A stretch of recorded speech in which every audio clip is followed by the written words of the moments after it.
Today we're moving the stereo from a 2010 Mercedes SLK. We're going to start with placing the key in the ignition and shifting to a lower gear and setting the parking brake. With our pry bar, we're going to start at the back of the center console and lift this up and at the same time pull it back. This is going to help us to release the front panel here, and this is going to allow us to open the ashtray.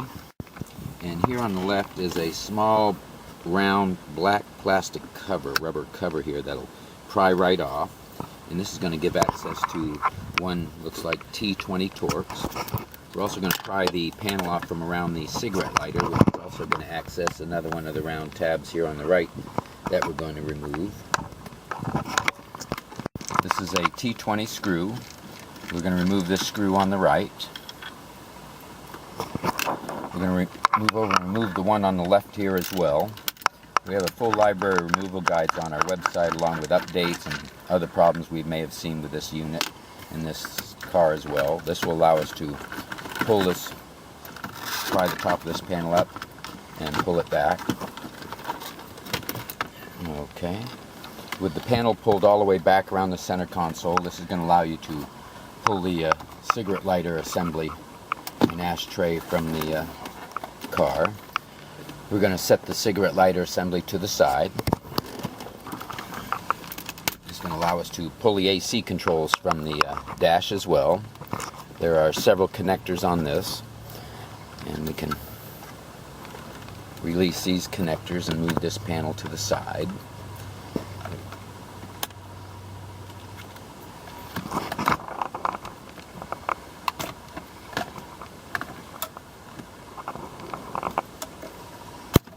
The way these connectors work is the main little connector here has a little trigger on it, and you push that down and it allows you to remove this connector. The main connector here in its mounting position is here, and you push this little tab down on the side, and it allows this arm to come up around the connector, push it out of the socket, and release it.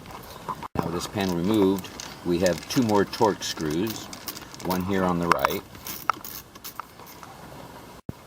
a second on the left down below the control panel. This panel also has your passenger airbag sensor to it. You can remove the terminals from the battery now, or we're not going to disconnect this panel so we don't throw any false signals to the passenger airbag. This will then allow us to open the cup holder at the top of the dash. There are, again, two more little rubber grommets here, one on the left and also one on the right here. With these two rubber grommets removed, this is going to give access to the two more T20 screws, one underneath on the right and one to the left side of the cup holder as well. And with these two screws removed, we can pull the cup holder assembly from the dash. This is going to give access to two more screws here at the top of the radio, one on the right, again another T20 Torx. Seems to be the common size for this vehicle. We're also going to remove the one screw on the left side.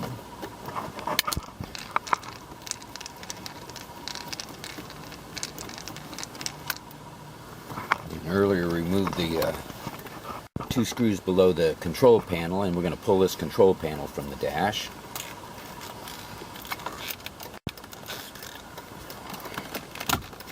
And that will release down to the dash and get access to two more T20 screws. Again, one here on the right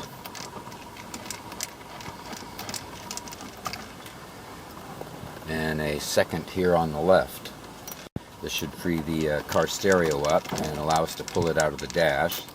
See our website for any updates for repair and any other questions you may have on this vehicle. The radio will now pull from the dash, and we can access the back of the stereo and its connectors. There are several antennas, blue, green, and yellow. They all have triggers on them and will only go back to one specific spot, so there is no getting these mixed up. We're going to push down on the trigger and release the connector.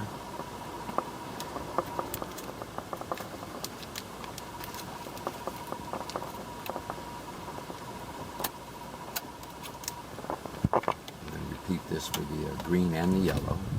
Pushing the trigger down on it and prying it off the back of the stereo slightly.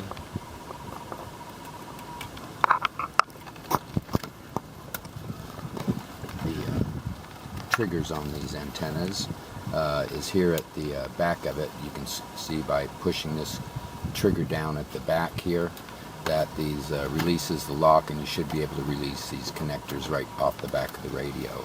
Again, these are all colored, so you don't have to mark them as to where they go.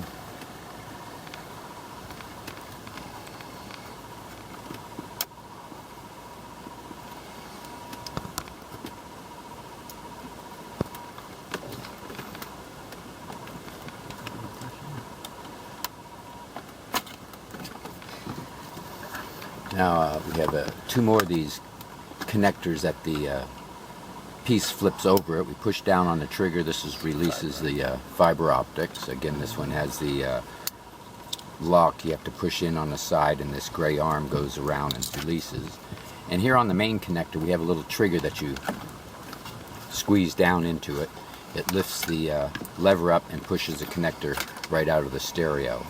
And this is how you remove the stereo from a Mercedes SLK. Hope this video has been helpful. See our website. Please subscribe, and thank you for watching.